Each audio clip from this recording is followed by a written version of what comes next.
अस्सलामुअलैकुम। आज हम बच्चों न्यूमेरिकल प्रॉब्लम 2.9 सॉल्व करने जा रहे हैं। न्यूमेरिकल प्रॉब्लम 2.9 में क्या पूछा गया है कि शो दैट हमारे पास तीन वेक्टर हैं। एक पहला वेक्टर ये है, दूसरा वेक्टर ये और तीसरा वेक्टर है 4i + j - 5 के वगैरह और म्यूचुअली परपेंडिकुलर। हमने ये साबित करना है या ये शो करना है कि ये जो तीन वेक्टर हमें दिए गए हैं 1, 2 एंड 3, ये तीनों एक दूसरे के साथ 90 डिग्री के एंगल पर हैं। इसको हम एक मिसाल से समझते हैं। देखिए हमारे पास दो वेक्टर हैं ए और बी, उनके दरमियान एंगल 90 डिग्री का है। हमने डॉट प्रोडक्ट पढ़ा हुआ है ए dot b is equal to a b cos theta. अब अगर आप यहाँ पे देखें कि एंगल जो ए और बी वेक्टर के दरमियान में है वो क्या है 90 डिग्री। अगर हम थीटा की जगह 90 डिग्री पुट कर देते हैं तो cos 90 आपको पता है वो किसके इक्वल होता है, जीरो के। तो हमारे पास जो डॉट प्रोडक्ट है जीरो के इक्वल आ जाएगा। इट मीन्स कि कोई से भी दो वेक्टर अगर वो आपस में म्यूचुअली परपेंडिकुलर है, यानी if two vectors are mutually perpendicular are having angle of 90 degree between them, तो लाजमी सी बात है कि उनका जो डॉट प्रोडक्ट है वो हमेशा ज़ीरो आना चाहिए।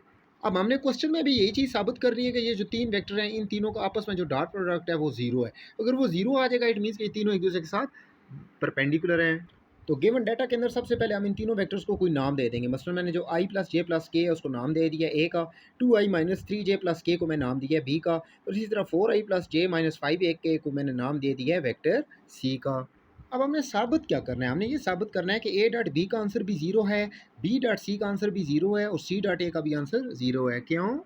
क्योंकि अगर कोई भी दो वेक्टर का डॉट प्रोडक्ट जीरो की इक्वल आ रहा है इट मीन्स वो आपस में म्यूचुअली परपेंडिकुलर हैं। ये और अब भी हमने साबित किया है। लिहाजा हमने ये साबित करना है कि ए dot b is equal to b dot c is equal to c dot a is equal to zero. It means three vectors are mutually perpendicular. चलें इसको सॉल्व करते हैं। सबसे पहले हम ए डॉट बी निकालते हैं। A dot b vector a की वैल्यू लिखेंगे, आगे डॉट प्रोडक्ट लगाएंगे और वेक्टर बी की वैल्यू लिख देंगे।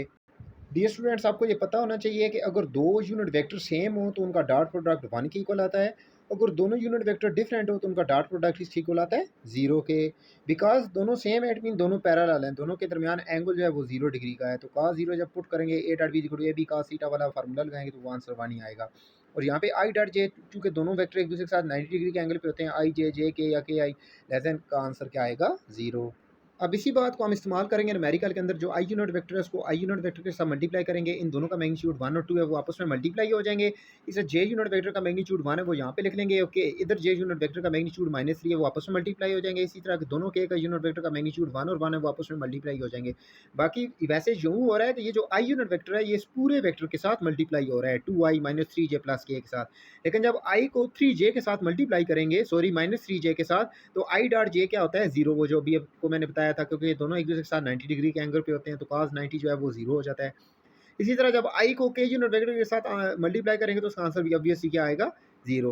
लिहाजा हम क्या करेंगे, आई को आई के साथ, जे को जे के साथ और के को के साथ मल्टीप्लाई करके उनके जो मैग्नीट्यूड है वापस में मल्टीप्लाई करके लिख देंगे।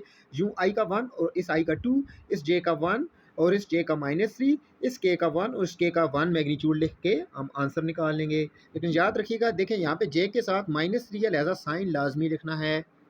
जब हम मैथमेटिकल स्टेप्स को फॉलो करेंगे तो हमारे पास आंसर जो है वो क्या आ जाएगा, जीरो। क्योंकि 3 में से 2 निकालें -1 आ जाता है, ये वाला +1, आंसर क्या आ जाएगा, zero. It means a dot b is equal to zero. It means कि ए और बी दोनों वेक्टर एक दूसरे के साथ 90 डिग्री के एंगल पर हैं, परपेंडिकुलर हैं। अब इन स्टेप्स को हम फॉलो करेंगे। जैसे हमने ए डॉट बी निकाला है, इसी तरह बी डॉट सी जब निकालेंगे तो वेक्टर बी और वेक्टर सी इन दोनों को हम लिख लेंगे।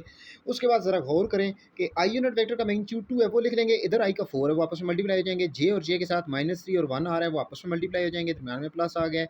फिर आगे प्लस के का यूनिट वेक्टर का मैग्नीट्यूड 1 है और यहाँ पे के साथ क्या है, -5, वो आपस में मल्टीप्लाई हो जाएंगे। तो 4 2 ज़ा 8 और ये सारे मैथमेटिकल स्टेप फॉलो करेंगे तो यहाँ पे बी डॉट सी का आंसर भी क्या आ जाएगा, जीरो आ जाएगा। इट मीन बी और सी ये दोनों वेक्टर्स भी आपस में परपेंडिकुलर हैं। अब हम इसी तरह सी डॉट ए को भी निकालेंगे। तो जब उसका आंसर हमने निकाला तो वो भी हमारे पास क्या आ गया, जीरो आ गया। ज़रा गौर से देख लें।